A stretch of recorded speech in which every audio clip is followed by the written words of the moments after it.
Maayong adlaw! Ngayong araw na ito ay napakarami naming gagawin. Kahapon ng hapon nga ay naglaba kami sa ilog ng mga damit namin. Alam nyo ba kahit gaano pa yan karami yung mga labahin nyo, kapag sa ilog ka talaga naglaba, mawawala yung pagod mo kasi may enjoy mo yung agos ng tubig sa ilog. At ngayong araw nga ay magpapakain tayo ng mga alaga nating manok. Kakatapos ko lang kasi magpakain ng alaga nating baboy. Napakasimple at payak lang talaga yung pamumuhay namin dito sa probinsya. Mabubuhay ka lang talaga kapag masipag ka dito. Kapag marunong ka lang mag-ani ng palay, mag-aalaga ng mga hayop, yun na yung pangkabuhayan mo dito. Hindi ka naman talaga mapapagod kapag sarili mong hayop yung inaalagaan mo. Kaya pag uwi ko nga galing Maynila, sabi ko sa sarili ko, bibili talaga ako ng baboy at manok. Nang sa ganun ay hindi ako maboboring sa bahay kasi may inalagaan ako mga hayop. Yung mga manok pala na pinapakain ko ay hindi yan sa akin lahat. Yung iba dyan ay kay mama, yung iba dyan ay sa ate ko. Nahiligan na rin nila kasing mag-alaga din ng manok at pagkatapos ko nga magpakain ng mga manok ay agad-agad kong kinuha yung mga sinampay. Parang paparating na kasi yung ulan at tuyo na rin naman yung mga damit ko ay kukunin ko na lang.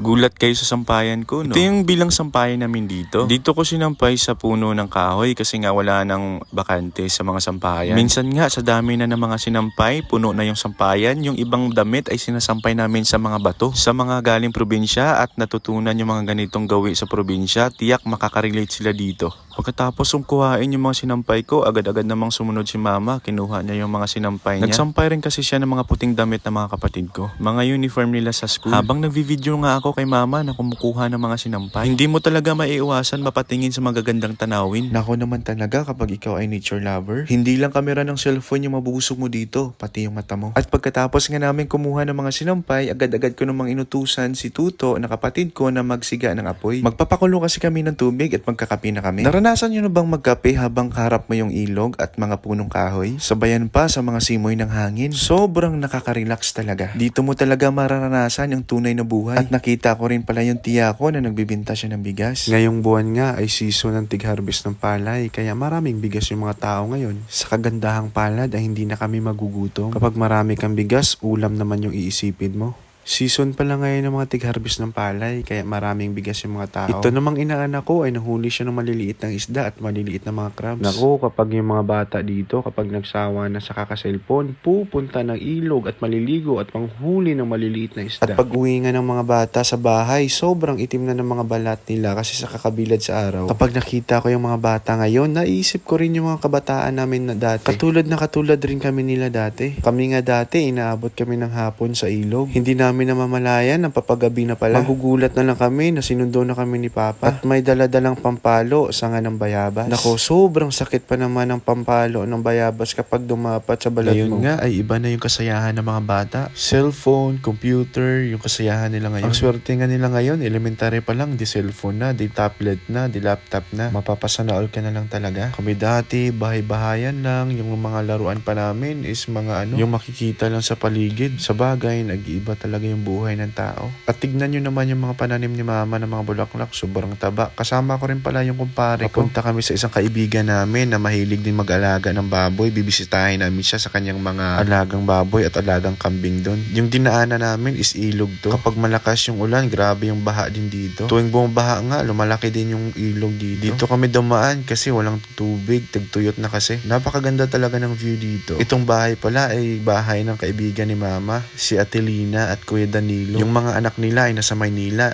Mga kaibigan ko rin yun dati nung maliliit pa kami. Tataba na ng mga langka nila. Pag mahinog yan, sobrang bango niyan. At sobrang tamis pa ng prutas na yan. Ito pala yung bahay kubo ng kaibigan kong si Archie. Tara, samahan niya akong pumasok at bisitahin natin siya. Ituturo ko kayo dito. Yan pala yung kaibigan kong si Archie. Nung hindi pa ako nakapagtrabaho sa Maynila, sinasama ako niyan sa pagko-contraction. Ako yung tagabigay ng mga martilyo kapag nagpupukpok siya sa taas. Parang sidekick ba? Ito pala yung mga inaalagaan niyang baboy, nanganak na, ang dami niyang pera.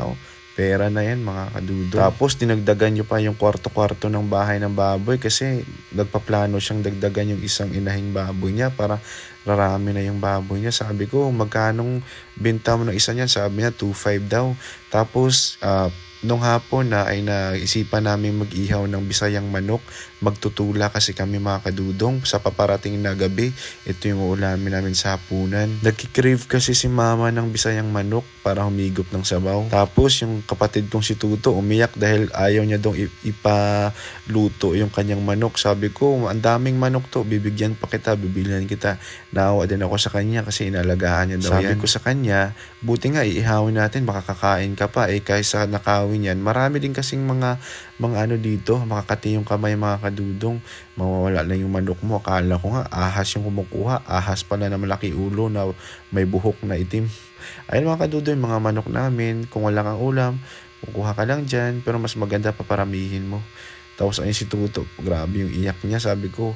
Pero nung huli kumalma na siya, ayun, sabi ko tulungan mo dun sa pag-ihaw. Ayun na nga guys, inihaw na nila. Tapos ayun, hindi ko na pinakita kasi bawal yung dugo sa TikTok mga kadudong. Tapos ito na palang hinanda nilang papaya, balunggay, tanglad. Alam nyo ba yung tanglad mga kadudong is ano yan, lemongrass. Ayan, binata na nila yung mga sangkap para mamayang gabi kakain na tayo.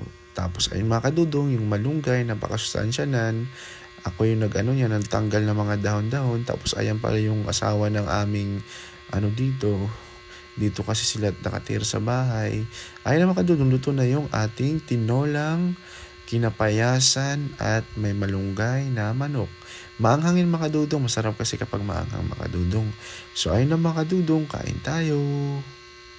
Higop tayo ng sabaw mga kadudong para may sustansya din tayo.